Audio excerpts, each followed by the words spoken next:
France dá orí ọba ilẹ̀ Áfíríkà kan tí wọ́n bẹ́ lásìkò ìjọba amúnisìn padà lẹ́yìn ọdún 128.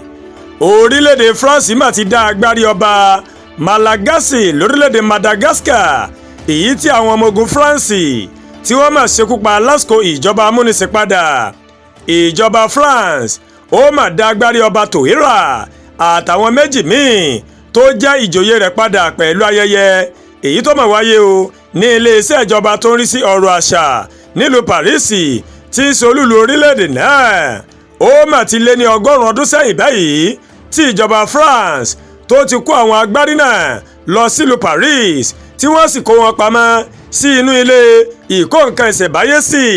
Dídá padà àwọn agbárí yìí ó mà jẹ́ ìmúṣẹ òfin tuntun tí France ṣẹ̀ṣẹ̀ ṣe láti dá gbogbo ẹ̀yà ara àwọn èèyàn tí wọ́n kó pamọ́ padà. Ọ̀nà tó tàbùkù ènìyàn ní àwọn agbárí olóògbé yìí ó mà ló mà gbàdé ìpamọ́ wa o. Ó sì tún sọ nípa ìwà ipá ayé ìjọba kónilẹ́rù. Mínísítà tó ń rí sí ọ̀rọ̀ àṣà ní France, Rachida Dati, ní iléeṣẹ́ ìròyìn AP ó mà ló mà sọ bẹ́ẹ̀. Lóṣù kẹjọ ọdún 1897 ó níjọba France ó mà ló mà rán àwọn ọmọ ogun lọ láti lọ gba ìjọba Melebe níbi táwọn ẹ̀yà Zakalava tí wọ́n ń gbé lẹ́kùn gúúsù orílẹ̀-èdè Madagascar. Níbẹ̀ làwọn ọmọ ogun ọ̀hún ó ní wọ́n ti pa ọ̀pọ̀lọpọ̀ ọmọ ogun abẹ́lé tó wà ní Melebe nígbà náà. Wọ́n ṣekú pa ọba Tòhírà náà, wọ́n ètún bẹ́ orí rẹ̀. Orí yìí ó ní wọ́n fi ránṣẹ́ sí ìlú Paris tí wọ́n sì fi pamọ́ sí ilé ìkó nǹkan ṣẹ̀báyé sí. Lẹ́yìn ọdún 142 akitiyan àwọn ẹbí ọba Tòhírà àti ti ìjọba Madagascar ó ti jẹ́ kí France dá orí ọba tí wọ́n fi pamọ́ náà padà báyìí. Kò sí àkọsílẹ̀ àyẹ̀wò DNA fún agbárí ọba Tòhírà yìí. Àwọn àyẹ̀wò tí wọ́n máa ṣe lórí rẹ̀ ó ní bí ọdún mélòó kan sẹ́yìn ó ní kò kẹ́sẹ̀ járí o. Àmọ́ àyẹ̀wò táwọn oníṣẹ̀ṣe láàrin àwọn ẹ̀yà Zakalava tí wọ́n máa ṣe ó fìdí rẹ̀ múlẹ̀ pé orí ọba Tòhírà ó ní France dá padà lóòótọ́ o.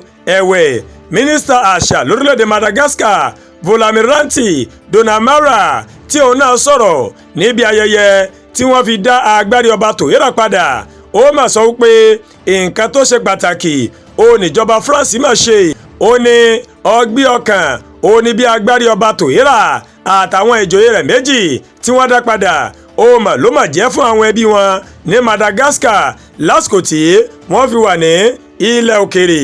Kì í ṣe ìgbà àkọ́kọ́ rèé tí ìjọba France yóò dá ẹ̀yà ara àwọn èèyàn tó ti wà ní ìpamọ́ wọn fún ọjọ́ pípẹ́ padà.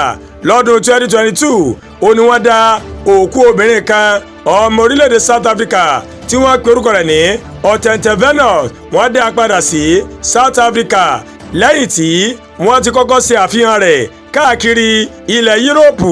Àmọ́ ìgbà àkọ́kọ́ rèé tí France yóò dá ẹ̀yà ara èèyàn padà lábẹ́ òfin tuntun tí wọ́n ṣẹ̀ṣẹ̀ ṣe. Àkọsílẹ̀ fi hàn pé ó mà lé ní 20,000 ẹ̀yà ara èèyàn tí France kó pamọ́, èyí tí wọ́n kó wá láti àwọn orílẹ̀-èdè àgbáńlá ayé o. Kọ́lọ́ ọbẹ̀ Elédùmarè kó má jẹ́ arógun mọ́ káàkiri àgbáńlá ayé. Àdúrà gbólúwa Tóyìn ló ń kàròyìn sí létí o láti kàn ní Ẹ̀yà Yorùbá World TV. Bẹ́ẹ̀ ṣe ń wò wá ẹ máa bá wa like, ẹ máa share, ẹ máa comment, ẹ má tún gbàgbé láti bá wa subscribe sórí YouTube channel wa kí wọ́n bá wa tẹ notification bell láti lè máa máa wo ètò alákòjọ̀kan tó bá ti gorí ìkànnì yìí. A kú ìsinmi òní lọ́jọ́ àìkú, èmi àti èrè àní bá wọn kúkọ̀ ọ̀wọ̀ lágbára Elédùmarè.